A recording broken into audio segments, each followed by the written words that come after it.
Hey, so if you haven't already, grab yourselves a drink and strap in for an interesting topic. We're going to be cozy today, and because I feel like it, and I think it's going to be a kind of tradition here. We're going to all grab drinks and talk, debate, and find answers, hopefully. So yeah, let's get started with this subject. The title isn't actually clickbait. We're gonna compare Bjorn Ironside and Natsuki Subaru. You might at first think that there's nothing to compare, but I really think there's something interesting.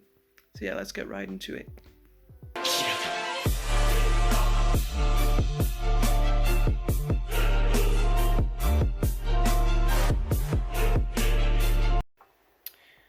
So yeah, to start, you know what? Let's start with Natsuki Subaru.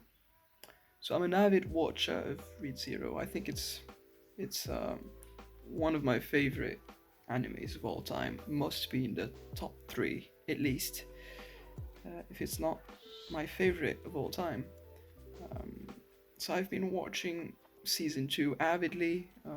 So season 2 is airing out as this video is filmed. And yeah, I find it amazing. Maybe someday we'll get the chance to talk more deeply about Re:Zero, especially. But I want to focus on Natsuki Subaru, and especially that one scene, the victory scene. 両手を掲げてビクトリービクトリービクトリービクトリービクトリー The victory scene and all the scenes where he presents himself and just lifts his finger up to the sky.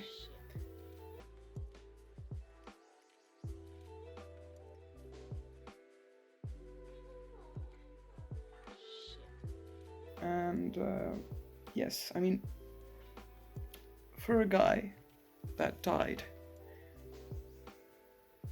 tens and like dozens of times, he suffered through hell and saw his friends die in really horrible ways, and yet he's still capable of lifting up his finger to the sky and screaming his name, like, I'm Natsuki Subaru, I'm gonna win. Screams of victory, right? At first glance, that might seem incredibly childish. And don't get me wrong, it is. But what I'm arguing for is that childishness is not bad, and that what he did wasn't bad. It wasn't just something that you should throw off when you're an adult.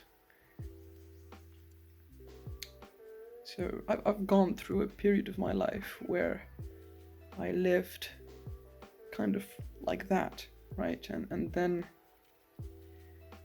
things got harder, right? You get slapped around by life a bit when you start being an adult, with all the paperwork, the stress that comes with studying, especially if you start living alone for a time. It was my case, it certainly was, and life kind of slaps you around, you know. You learn a lot of things during that period, and you kind of lose a lot as well. That enthusiasm that you have when you're a child, that optimism, that kind of arrogance that I can take over the fucking world, the freaking world. You lose that after a while, after getting slapped around enough. And if you don't, then I'm happy for you, but I'm talking my experience here, and maybe it's just all an inner monologue. Maybe I'm just talking to myself, trying to figure this out, but I think you can take away something from all this. But yes, you lose that kind of Subaru attitude, right? You're not here lifting your finger and screaming victory. It all seems too light-hearted for that dull and grey world we live in, right? And then you come across more adult-like content. I'm going to give an example. I love the guy. I absolutely love him, and he's an absolute Chad. But I've stumbled upon Jordan Peterson, and he talks about carrying your cross and suffering through life, and yet finding meaning in it, in the suffering in itself. And in that statement, I'm not really in accord with him. I know that suffering is necessary, but the meaning of it is not the suffering in itself, it's what's beyond it. And of course I might have misread or misunderstood Jordan, but that's the message I took from it. And of course during this time I was reading some Nietzsche, which isn't really lighthearted either. And so I was really getting into that manly man kind of attitude, and that I was looking at life through that bizarre lens where everything just is out to get me, and I have to survive through it all, and I have to destroy everything in my path. I have to be strong.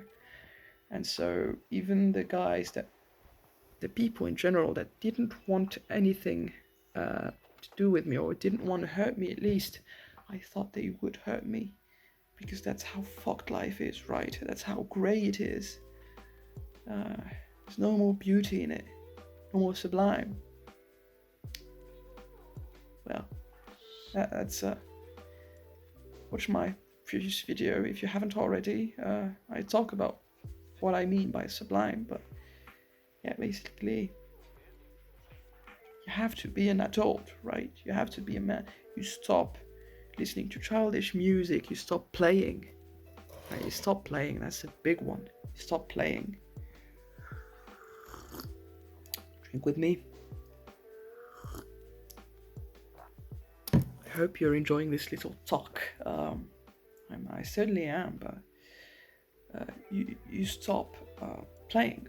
Stop playing around, you stop imagining, you stop wondering, and you stop being so optimistic about everything. You stop that. Yeah. I needed a model to follow, some kind of thing I would latch onto to convince myself that it wasn't just wrong, it wasn't me being stupid, right? And so I was watching Vikings during that time, and I'm not going to say that I followed Ragnar, because Ragnar is actually quite childish, as we'll see a bit later in this video, but I'm going to talk about one scene in particular, and that's going to be a huge spoil. So I'm warning you, if you haven't watched the last season of Vikings, the last episode of the last season of Vikings, skip ahead. Just skip way ahead. Probably you won't be able to end this video because, well, I'm spoiling it. I'm talking about this scene because it's really important for me. So yes, you have been warned. So yeah, here's the scene.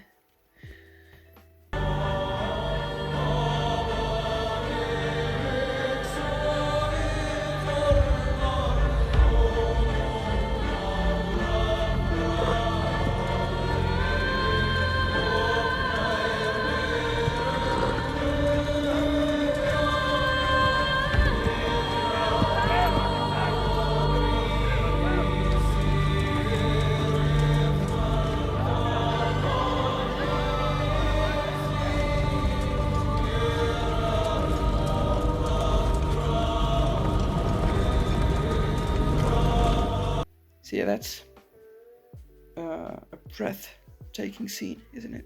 An amazing scene. I think every fiber in my body was vibrating, and my breath was taken away, and I was just seeing glory and magnificence in this honorable death. And this is what I'm saying. before dying, he kissed his wife one last time, and he didn't need to, but he did it. And that's not childish at all, is it?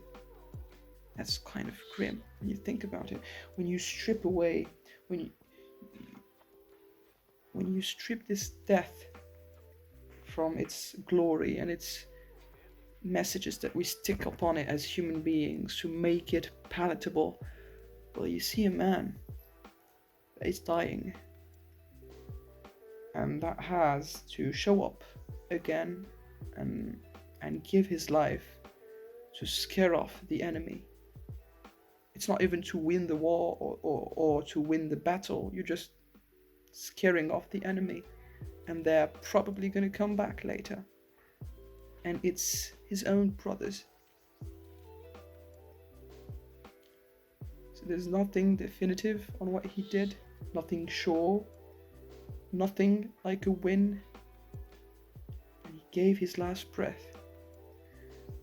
And the killing blow was made in a war against his brother to protect his home. So yes, it meant something, but it's all kind of grim. It's all grey, dark. And today's world is even worse in some ways, because you're not expected to fight for your country or to die for your family or to fight for your family. None of that. You're expected to finish your studies, and if you're extremely lucky, you can do something creative, and you're going to discover and step upon something that the world has never seen before, and then, or do something that interests a lot of people, and then maybe you'll taste a kind of freedom that still enslaves you in a way, but you'll taste a kind of creative freedom and movement, a freedom of movement, right? You'll be your own boss. Some things will always be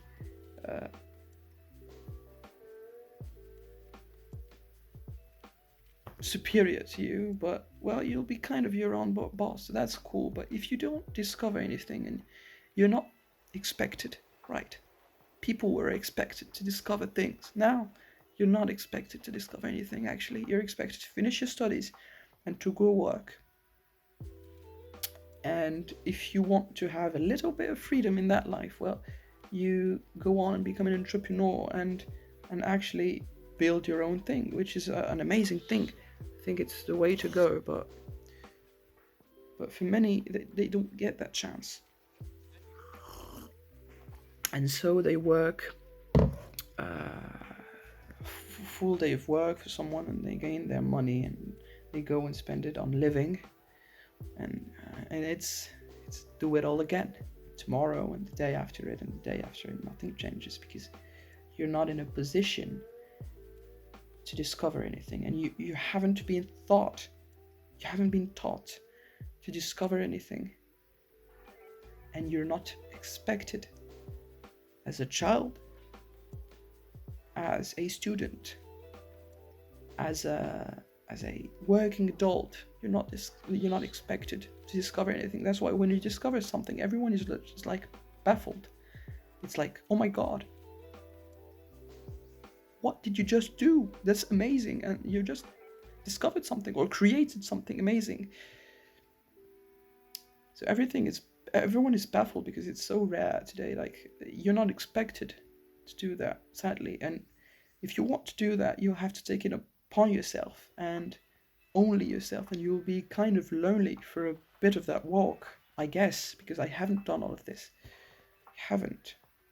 Really haven't done all of this. And so I'm talking in the same position as the guys I'm talking about. Like, I'm still a student, but I mean, God knows where that will lead me. But yeah, so, you know, life is a bit grimmer than even the Bjorn scene. I finished Vikings and I was like, damn, that's life, you know, that's life. And I was sure of it. And I got and watched a bunch of podcasts of manly men, and I was sure of it, that's life. That's how I want to lead my life. That's how I want to end. Right. Then I began watching the season 2 of ReZero. And I saw that scene with the victory scene, and it was just so heartwarming. And every time I watch something heartwarming, even if it's not realistic, right? An amazing kiss scene. I'm sounding incredibly cheesy, but that's how I am. I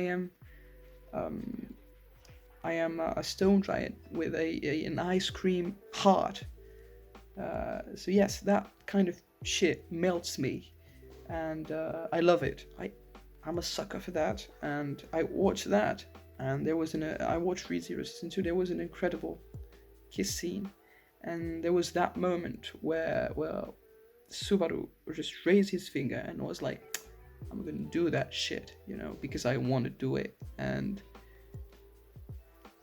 it sounds so different, right? But is it so different? Then I started thinking, and I was like, damn, Subaru didn't live the easiest life, did he? He suffered through shit, he, like I said in the beginning of the video, the guy was driven mad many times, and still he manages somehow to keep it together and to keep being childish and cheerful. And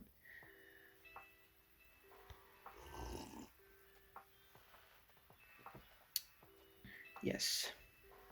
And then I thought back at the scene of Bjorn and was like, maybe he isn't so grim. Maybe he isn't. Because we've got to see, if I had watched only one scene of Subaru, a scene where he suffered, I was like, man, that guy is grim as hell. And Bjorn is the same. Because I only took in consideration that one scene. Who the hell tells me that he doesn't wake up every morning and scream victory at his mirror?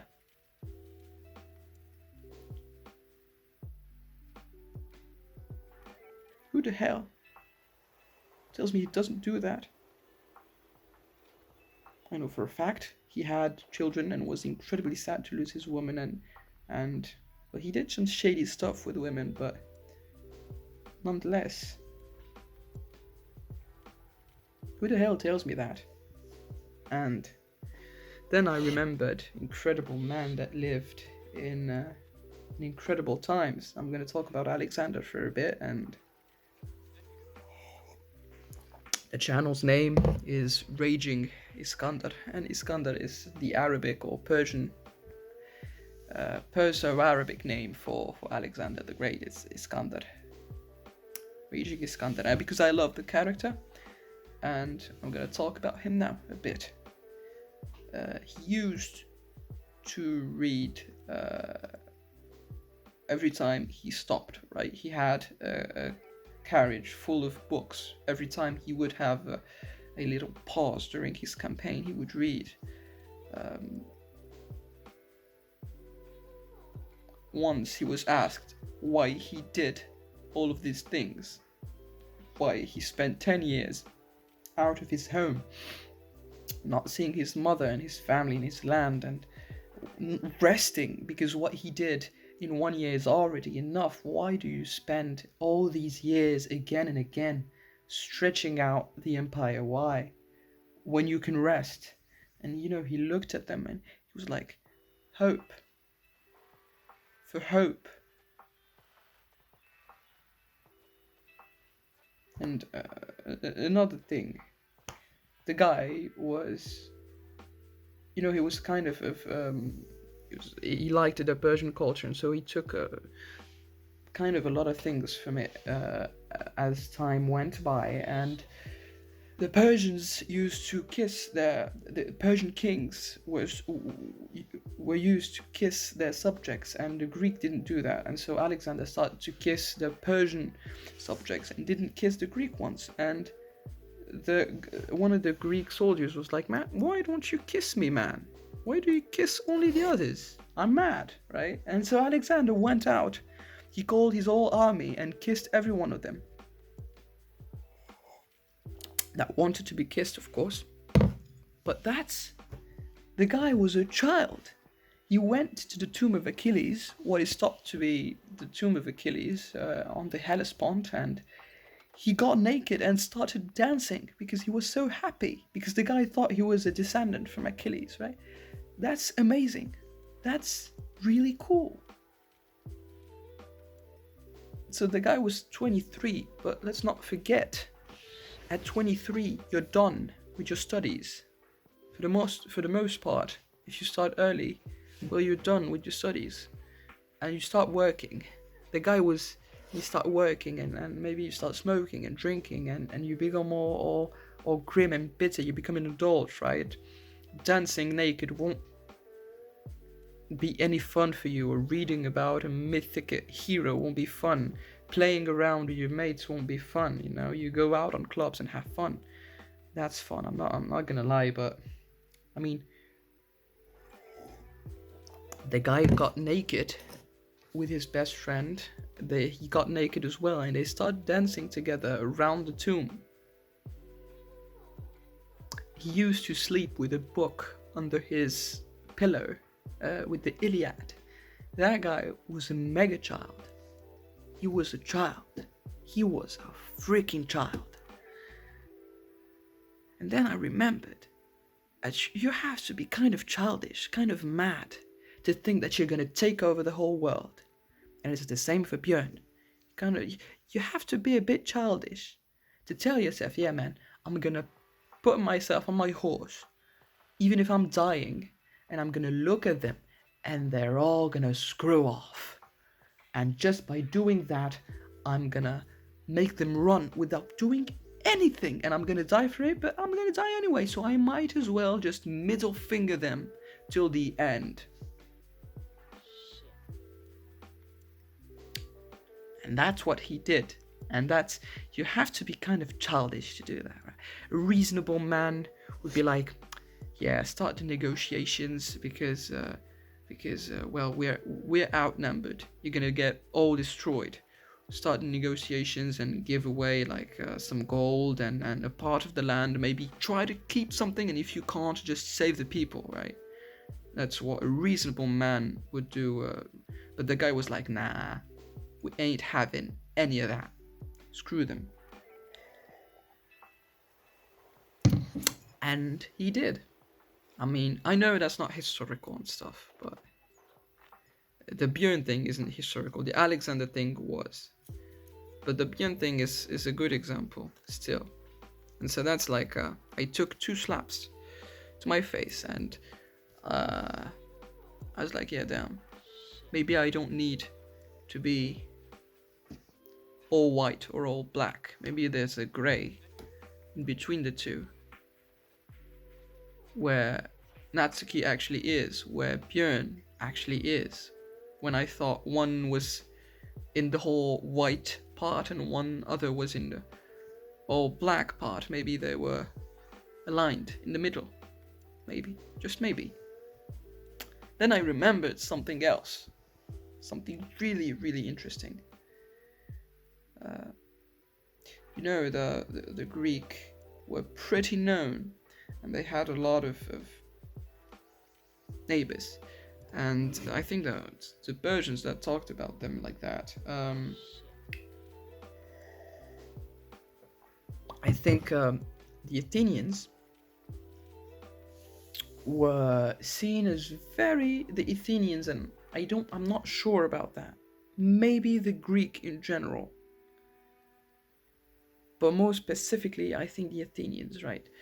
They were seen as childish.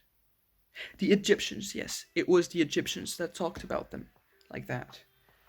The Egyptians, we have a little written thing.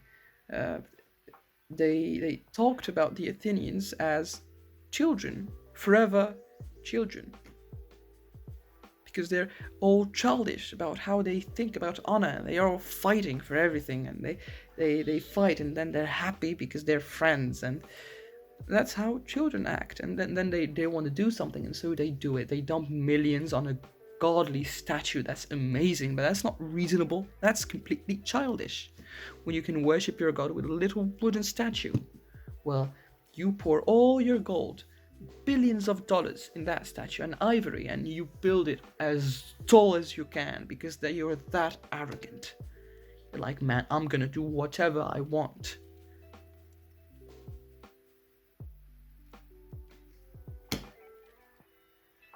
Isn't it incredibly childish? Isn't the Iliad the model of life for any Greek man? That's like the Bible for the Greeks. Isn't it incredibly childish as well? The guy that went on a whole war because his woman was stolen from him by a young lad. Like, the young lad took the woman and he stole her, and the king took the whole Greek armies, the whole Greek kingdoms, every Greek kingdom, and took them with him to fuck that Trojan guy, you know? Isn't that incredibly childish? Shouldn't you, like, come and talk to them, and even if they refuse, try to do things? But yeah, they had to do war, but take the whole goddamn Greek thing with you, because every last one of them was at, like, you steal the woman's man? You're in a bad spot, man. But that's incredibly childish as well, but I'm sorry, but that's a pretty cool subject. But aren't the Greek soldiers, isn't Alexander, isn't Leonidas, like the Spartans before fighting, they used to oil their hair because they wanted to look pretty before fighting.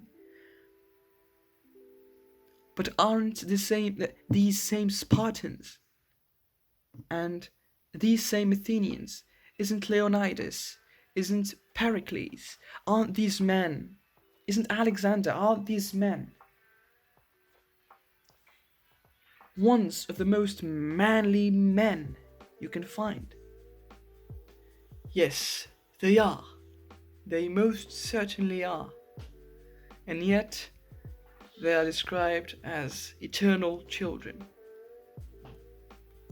And that's the whole point of my way of thinking. That's the conclusion I have reached. You can be incredibly childish in being a man, and you can be incredibly manly in being a child. You don't have to lose that kind of stupidity that comes with childhood. That kind of crackling stupidity, that kind of, the fireworks in your eyes. You don't have to lose them to become a man. I really think that, and I hope I can incorporate that in my life, because I certainly haven't yet, and I'm working on it. I hope we can all work towards it. So, yeah.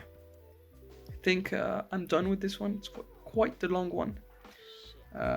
Comparing Bjorn and Natsuki Subaru. That's quite the interesting take. So I finished my tea. I found an outro in the spirit of the raging Iskander, right? Remember, with it or on it.